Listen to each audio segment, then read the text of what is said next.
कित्थे आ ਆਪਾਂ ਸਟਾਰਟ ਕਰਦੇ ਹਾਂ gross and net concept of domestic product। ਸਾਰਿਆਂ ਨੂੰ ਪਹਿਲਾਂ ਆਪਾਂ ਦੇਖਾਂਗੇ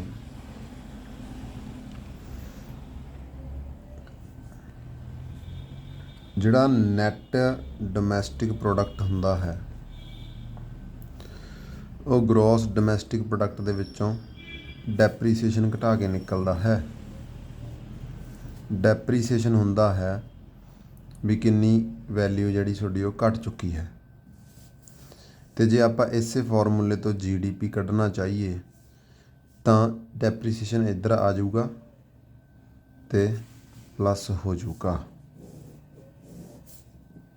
ਇਹ ਦੋ ਫਾਰਮੂਲੇ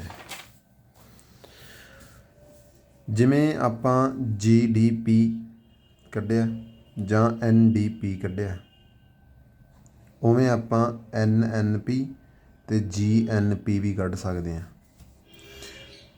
NNP ਕਿਵੇਂ ਕੱਢਾਂਗੇ? NNP ਸੇਮ ਤਰੀਕਾ D ਦੀ ਥਾਂ 'ਤੇ N ਲਾ ਦਿਓ, D ਦੀ ਥਾਂ 'ਤੇ N ਲਾ ਦਿਓ, ਮਾਈਨਸ ਡੈਪਰੀਸੀਏਸ਼ਨ ਕਰ ਦਿਓ। ਜਿਵੇਂ ਆਪਾਂ GDP ਕੱਢਿਆ ਆਪਾਂ GNP ਵੀ ਕੱਢ ਸਕਦੇ ਹਾਂ। ਕੁਛ ਨਹੀਂ ਕਰਨਾ, D ਦੀ ਥਾਂ 'ਤੇ N ਲਾ ਦੇਣਾ, NNP ਪਲੱਸ ਡੈਪਰੀਸੀਏਸ਼ਨ। ਆਹ ਫਾਰਮੂਲਿਆਂ ਨੂੰ ਯਾਦ ਰੱਖਣਾ ਆਪਾਂ। ਕਹਿੰਦਾ domestic product at market price ਬਰਾਬਰ ਹੁੰਦਾ ਹੈ domestic product at factor cost in two sector economy.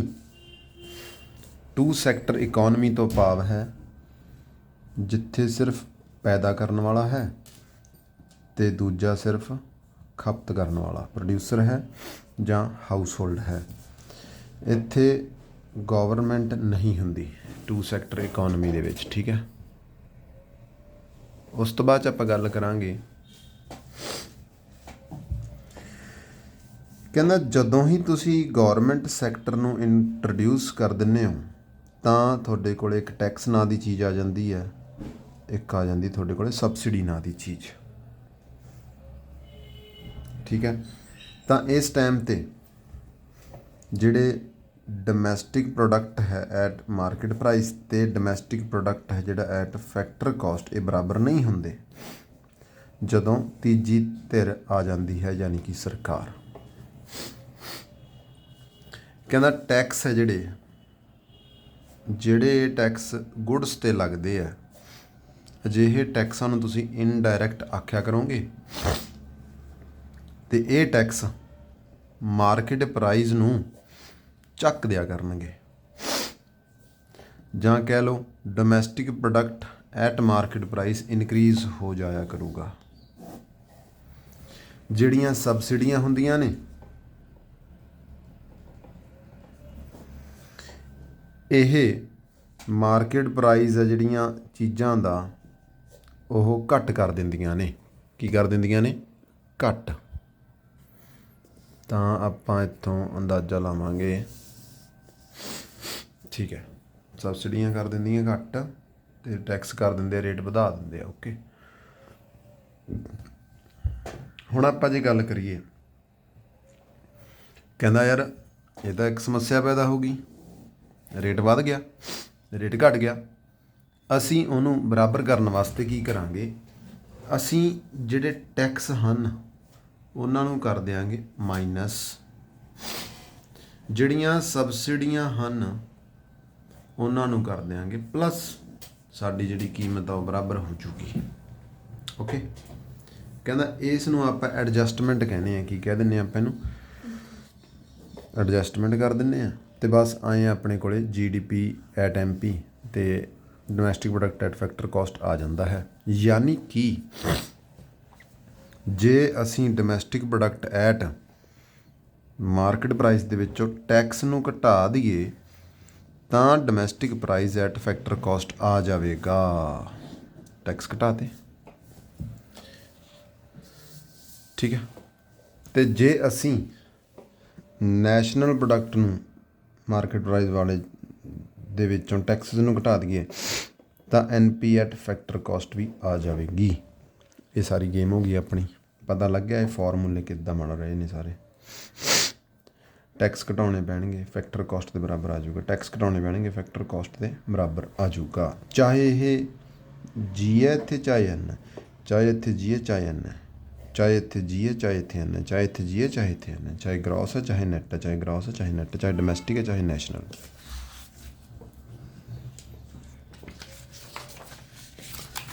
उस तो अगे आप देखा करांगे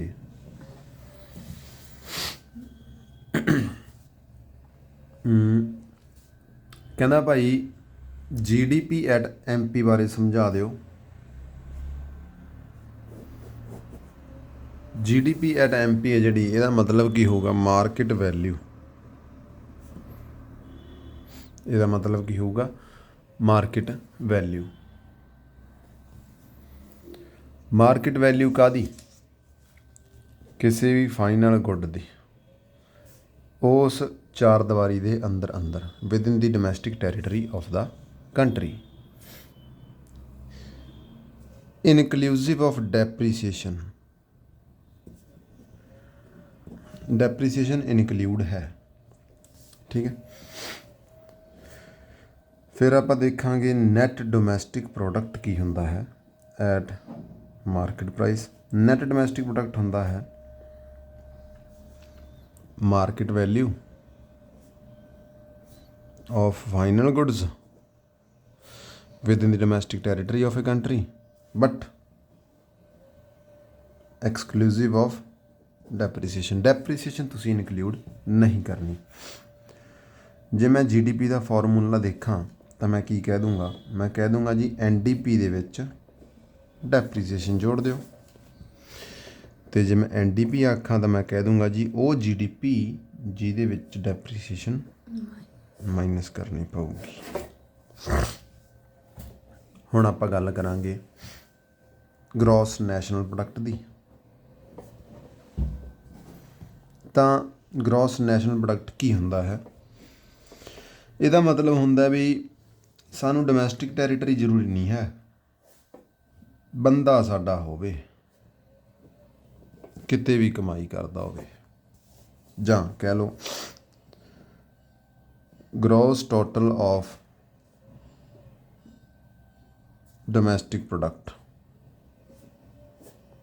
eight market price and also net factor income from abroad. Net factor income from abroad, ठीक है। भी बाहरों भी सानू जो कमाई आउंदी है साडे बंदे कमा के दे रहे ने। यानी कि GNP थोड़ा जिहा वड्डा कंसैप्ट आ गया GDP दे नालों। जे मैं GNP एट मार्केट प्राइस लभां तो मैं उस GDP च बाहर लियां दी कमाई भी जोड़ दूँगा, ठीक है। जे मैं NNP की गल करां एट मार्केट प्राइस, ਇਹਦਾ मतलब की है sum total of net domestic product at market price and net factor income from abroad. यानी कि NNP एट मार्केट प्राइस की आऊगी NDP एट मार्केट प्राइस दे विच तुसी बाहर लियां दी इनकम भी जोड़ दोगे। आ चार फॉर्मूले है जिहड़े आपां हुणे रटने पैणे आ। एक तो आह, एक आह, एक दिस वन, एक आह, ठीक है। दो आप पिछे कीते हैं, एक आप आ कीता है, ठीक है। एक आप आ कीता है, बाकी आ बेसिक ही आ गया सारा। हुण आपां गल करते हैं अगली चीज़ की। अगे हैगा अपने कोले, अगे कड्ढो जिहड़ा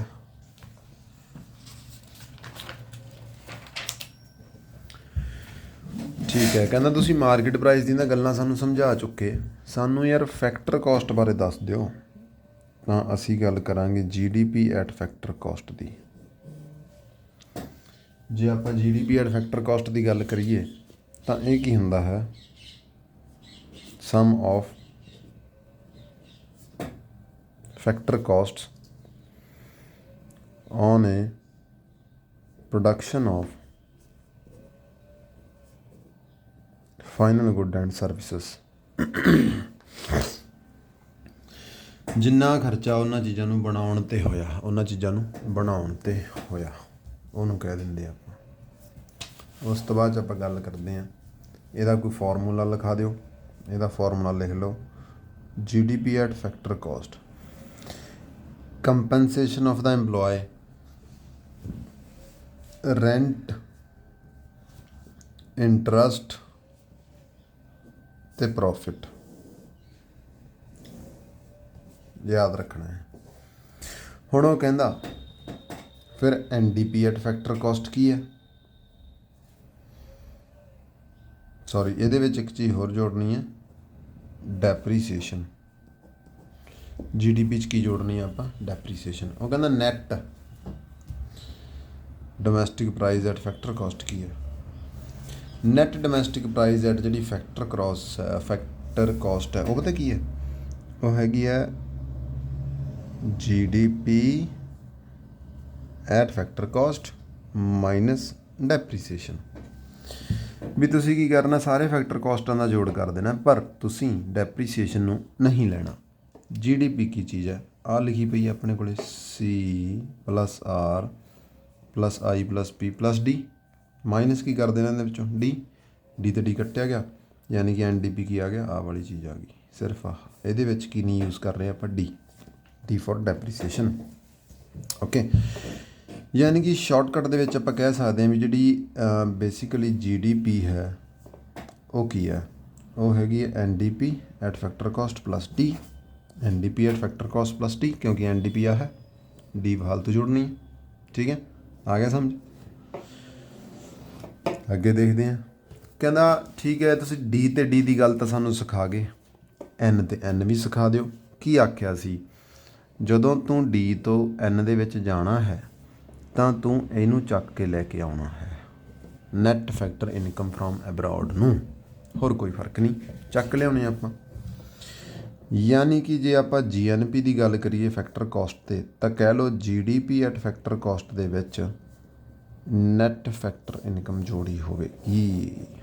ਠੀਕ ਹੈ, ਅੱਗੇ ਦੇਖਦੇ ਹਾਂ। ਜੇ ਤੁਸੀਂ N ਦੀ ਗੱਲ ਕਰੋਗੇ ਤਾਂ ਫਿਰ ਇਹਦੇ ਵਿੱਚ ਜੋੜ ਦਿਓ। ਕਿੱਡੀ ਗੱਲ ਹੈ ਯਾਰ, ਇਹਦੇ ਵਿੱਚ ਜੋੜ ਦਿਓ। ਠੀਕ ਹੈ, NNP ਐਟ FC ਬਰਾਬਰ ਆਊਗਾ NDP at FC + net factor income from abroad. Okay, ਇਹਨੂੰ ਖੋਲ ਕੇ ਲਿਖ ਦਿੰਦੇ ਹਾਂ ਆਪਾਂ GNP ਵਾਲੇ ਨੂੰ। GNP at FC, GDP at FC ਸਿੱਖਿਆ ਸੀ CRIP ਪਲੱਸ ਕੀ ਸੀ? ਡੈਪਰੀ ਪਲੱਸ NFIA। NNP ਨੂੰ ਵੀ ਖੋਲ ਕੇ ਲਿਖ ਲੈਂਦੇ ਹਾਂ। NDP ਕੀ ਸੀਗੀ? CRIP। ਆਹ, ਯਾਨੀ ਕਿ ਇੱਕ ਗੱਲ ਤਾਂ ਪਤਾ ਲੱਗੀ ਹੈ ਵੀ ਜਿਹੜੀ GNP ਐਟ FC ਹੈ ਉਹ NNP ਐਟ FC ਦੇ ਵਿੱਚ ਡੈਪਰੀਸੀਏਸ਼ਨ ਜੋੜਦੀ ਹੈ।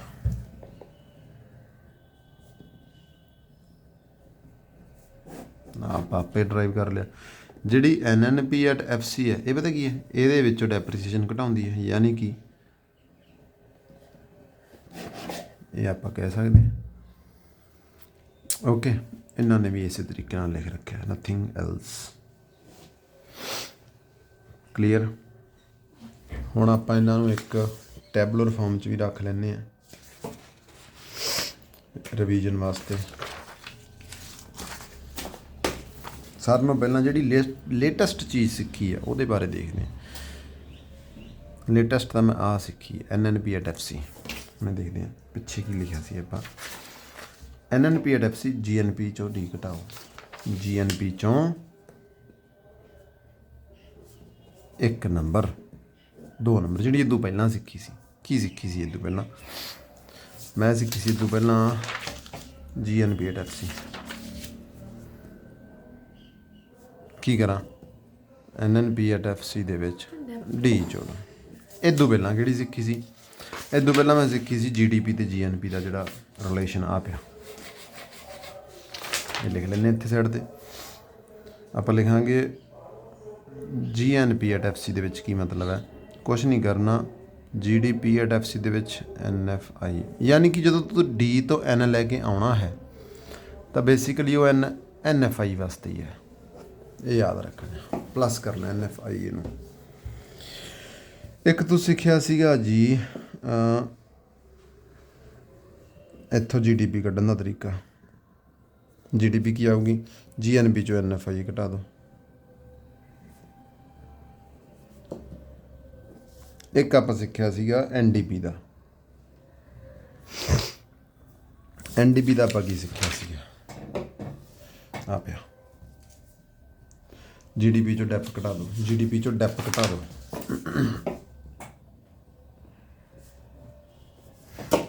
ਇੱਥੋਂ ਸਿੱਖ ਲਾਂਗੇ ਆਪਾਂ GDP ਦਾ, NDP ਚ ਡੈਪ, NDP ਡੈਪ ਜੋੜ ਦਿਓ। ਆਹੀ ਤਾਂ ਸਾਰੇ ਫਾਰਮੂਲੇ, ਜਵਾਕਾਂ ਵਾਲੇ ਫਾਰਮੂਲੇ ਨੇ ਸਾਰੇ। ਇੱਕ ਆਪਾਂ ਐਂ ਸਿੱਖ ਲਿਆ ਸੀਗਾ ਪਿੱਛੇ ਜੇ ਪਹਿਲੇ ਦੂਜੇ ਪੇਜ ਦੇ ਵਿੱਚ ਵੀ ਭਾਈ ਆਹ ਦੋ ਫਾਰਮੂਲੇ ਸੀਗੇ ਆਪਣੇ। ਇੱਕ ਵਾਰ ਟੈਕਸ ਦੀ ਗੱਲ ਕਰੀ ਸੀ, ਟੈਕਸ ਨੂੰ ਕੀ ਕਰਿਆ ਕਰਾਂਗੇ ਮਾਈਨਸ, ਸਬਸਿਡੀ ਨੂੰ ਕੀ ਕਰਿਆ ਕਰਾਂਗੇ ਜੋੜਿਆ ਕਰਾਂਗੇ। ਟੈਕਸ ਮਾਈਨਸ ਕਰੇ ਹੋਏ ਸਬਸਿਡੀ ਜੋੜੀ ਵੀ, ਇਹ ਵੀ ਸਾਈਡ 'ਤੇ ਆਪਾਂ ਕੱਢ ਕੇ ਲਿਖ ਲੈਂਦੇ ਹਾਂ।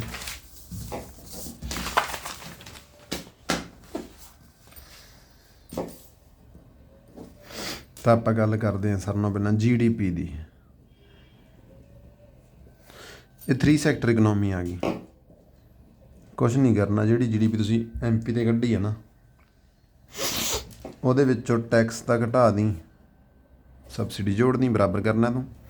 ਓਕੇ, ਫਿਰ ਤੈਨੂੰ ਕੀ ਸਿਖਾਇਆ ਸੀਗਾ, ਜਦੋਂ ਤੂੰ NNP ਕੱਢਣੀ ਹੈ GNP ਤੋਂ,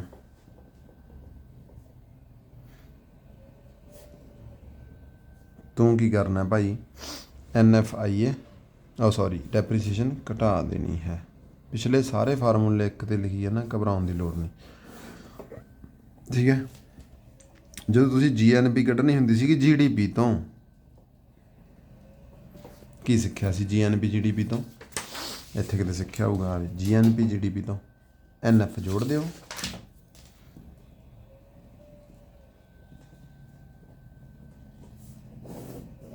ਠੀਕ ਹੈ, ਆਹ ਸਾਰੀ ਗੇਮ ਹੈ। ਜੇ ਤੁਸੀਂ NDP ਕੱਢਣੀ ਹੁੰਦੀ ਸੀਗੀ, ਕੀ ਘਟਾਉਣਾ ਹੁੰਦਾ ਸੀ GDP, N ਕੱਢਣੀ ਹੈ ਤਾਂ G ਚੋਂ D ਘਟਾ ਦਿਓ।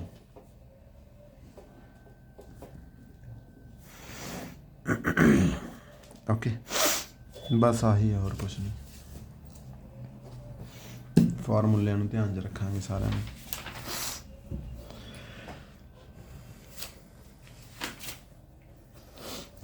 ਨੋਮੀਨਲ ਅਤੇ ਰੀਅਲ GDP ਦੀ ਗੱਲ ਕਰਾਂਗੇ।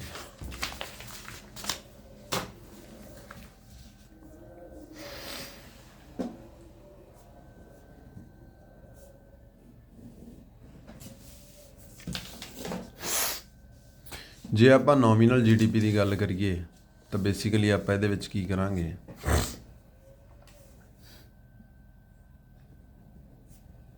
ਇਹ ਹੁੰਦੀ ਹੈ GDP at current price,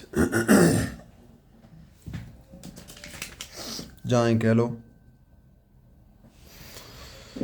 during N accounting year, ਜਾਂ ਇਹ ਕਹਿ ਲਓ ਕਰੰਟ ਈਅਰ ਪ੍ਰਾਈਸਿਸ। ਸਮਝ ਆ ਗਿਆ। ਤਾਂ ਜਿਹੜੀ ਨੋਮੀਨਲ GDP ਹੈ ਉਹ ਬਰਾਬਰ ਕਾਹਦੇ ਆਊਗੀ, ਚੀਜ਼ਾਂ ਕਿੰਨੀਆਂ ਨੇ ਗੁਣਾ ਉਹਦਾ ਰੇਟ ਕਿੰਨਾ ਹੈ, ਅੱਜ ਦਾ ਰੇਟ, ਜਾਂ ਕਿਸੇ ਇੱਕ ਸਾਲ ਦਾ ਰੇਟ, ਅਕਾਊਂਟਿੰਗ ਈਅਰ ਦਾ ਰੇਟ। ਤਾਂ ਮੈਂ ਕਹਿ ਸਕਦਾ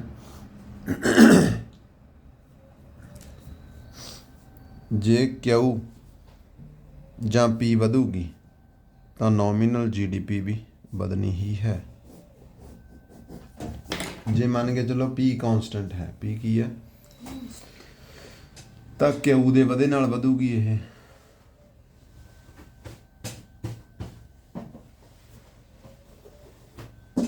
ਤੇ ਜੇ P ਕਾਂਸਟੈਂਟ ਹੈ ਸੌਰੀ ਤੇ ਜੇ Q ਕਾਂਸਟੈਂਟ ਹੈ ਤਾਂ P ਦੇ ਵਧੇ ਨਾਲ ਵਧੂਗੀ ਇਹ।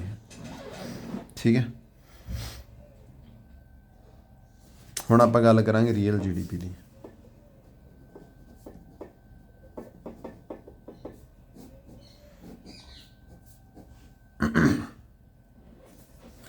ਰੀਅਲ GDP ਕੀ ਹੁੰਦੀ ਆ? ਇਹ ਹੁੰਦੀ ਹੈ GDP ਐਟ ਕਾਂਸਟੈਂਟ ਪ੍ਰਾਈਸ। ਉਹ ਕਿਸੇ ਕਰੰਟ ਪ੍ਰਾਈਸ, ਇਹ ਕੀ ਹੈ ਕਾਂਸਟੈਂਟ ਪ੍ਰਾਈਸ। ਬੇਸਿਕਲੀ ਤੁਸੀਂ ਇੱਥੇ ਪ੍ਰਾਈਸ ਨੂੰ ਕਾਂਸਟੈਂਟ ਰੱਖਣਾ ਹੈ। ਪ੍ਰਾਈਸ ਨੂੰ ਇੱਕ ਉਹ ਪ੍ਰਾਈਸ ਮੰਨਣਾ ਹੈ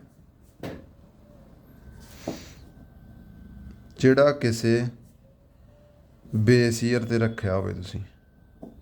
ਜਿਵੇਂ ਮੈਂ ਤਾਂ 2010 ਦੇ ਹਿਸਾਬ 'ਚ ਹੀ ਕੈਲਕੂਲੇਟ ਕਰੂੰਗਾ ਭਾਈ, ਜਾਂ ਜਿਵੇਂ ਮੈਂ ਤਾਂ ਇੱਕ 2011 ਦੇ ਹਿਸਾਬ 'ਚ ਹੀ ਕੈਲਕੂਲੇਟ ਕਰੂੰਗਾ। ਜਿਵੇਂ ਆਪਾਂ ਕਹਿ ਲਈਏ ਵੀ ਇੱਥੇ ਪ੍ਰਾਈਸ ਨਹੀਂ, ਇੱਥੇ ਨਾ ਆਪਣਾ ਸੈਂਸਸ ਹੋਇਆ ਸੀਗਾ ਪਿੱਛੇ 2011 ਦੇ ਵਿੱਚ, ਤਾਂ 2011 ਦੇ ਹਿਸਾਬ 'ਚ ਆਪਣੀ ਗਿਣਤੀ ਹੋਈ ਵੀ ਸਾਰੇ ਇੰਡੀਆ ਦੀ।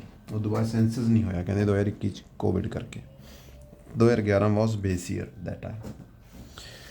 ਤਾਂ ਇਹ ਜਿਹੜੀ ਇਨਕਰੀਜ਼ ਹੋਊਗੀ ਨਾ ਰੀਅਲ GDP, ਇਹ ਕਾਹਦੇ ਤੇ ਡਿਪੈਂਡ ਕਰੂਗੀ? ਕਿਉਂ ਤੇ। ਕਿਉਂ? ਪ੍ਰਾਈਸ ਕੀ ਹੈ? ਕਾਂਸਟੈਂਟ ਹੈ। ਇਹ ਗੇਮ ਹੈ ਸਾਰੀ। ਯਾਨੀ ਕਿ ਆਪਾਂ ਕਹਿ ਸਕਦੇ ਹਾਂ ਕੋਈ ਇੱਕ ਬੇਸ ਈਅਰ ਮੰਨਿਆ ਕਰਾਂਗੇ ਆਪਾਂ, ਤੇ ਉਹਦੇ ਹਿਸਾਬ 'ਚ ਆਪਾਂ ਕੈਲਕੂਲੇਸ਼ਨ ਕਰ ਲਿਆ ਕਰਾਂਗੇ ਰੀਅਲ GDP ਦੀ। ਕਾਹਦੀ? ਰੀਅਲ GDP ਦੀ। ਓਕੇ, ਉਸ ਤੋਂ ਬਾਅਦ 'ਚ ਆਪਾਂ ਗੱਲ ਕਰਾਂਗੇ। ਤਾਂ ਇੱਕ ਲਾਈਨ ਲਿਖ ਦਿੰਦਾ, ਇੱਕ ਲਾਈਨ ਲਿਖਣ ਲੱਗੇ ਹਾਂ। Rise in nominal GDP can be by dash and dash quantity and price. Rise in real GDP is only due to dash in Q as P is constant. ਇਹ ਸਾਰੀ ਚੀਜ਼ ਹੈ। ਉਸ ਤੋਂ ਅੱਗੇ ਆਪਾਂ ਗੱਲ ਕਰਾਂਗੇ GDP at current price. Current ਜਿੱਥੇ ਵੀ ਆ ਗਿਆ ਉੱਥੇ ਵਰਡ ਵਰਤਾਂਗੇ ਨੋਮੀਨਲ ਜਾਂ ਮੋਨੀਟਰੀ ਕਰੰਟ। ਠੀਕ ਹੈ, ਜਿੱਥੇ ਵੀ ਆ ਗਿਆ ਵਰਡ ਕਾਂਸਟੈਂਟ ਉੱਥੇ ਵਰਤਾਂਗੇ ਵਰਡ ਰੀਅਲ। ਤਾਂ ਜੇ ਆਪਾਂ ਡਿਫਾਈਨ ਕਰੀਏ GDP ਐਟ ਮੋਨੀਟਰੀ GDP ਜਾਂ ਨੋਮੀਨਲ GDP ਨੂੰ, ਕਹਿੰਦਾ ਇਹ ਮਾਰਕੀਟ ਵੈਲਿਊ ਹੁੰਦੀ ਹੈ ਗੁੱਡਸ ਦੀ, ਸਰਵਿਸਿਜ਼ ਦੀ, ਕਿਸੇ ਇੱਕ ਸਾਲ ਜਿਹੜਾ ਕਰੰਟ ਸਾਲ ਚੱਲੀ ਜਾਂਦਾ ਉਹ ਸਾਲ ਦੇ ਅਕੋਰਡਿੰਗ। ਤੇ ਕਾਂਸਟੈਂਟ ਜਾਂ ਰੀਅਲ GDP ਕਹਿੰਦਾ ਉਹ ਸਾਲ ਦੇ ਅਕੋਰਡਿੰਗ ਨਹੀਂ,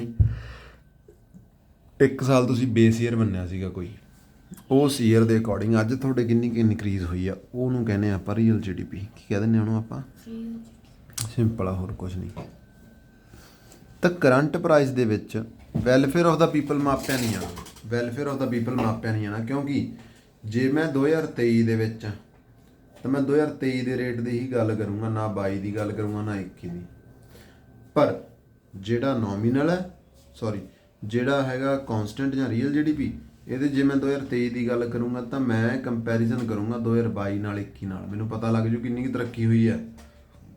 ਕੀ ਪਤਾ ਲੱਗੂਗਾ ਵੀ ਕਿੰਨੀ ਕੁ ਤਰੱਕੀ ਹੋਈ ਹੈ ਲੋਕਾਂ ਦੀ। ਓਕੇ ਹੋ ਗਿਆ।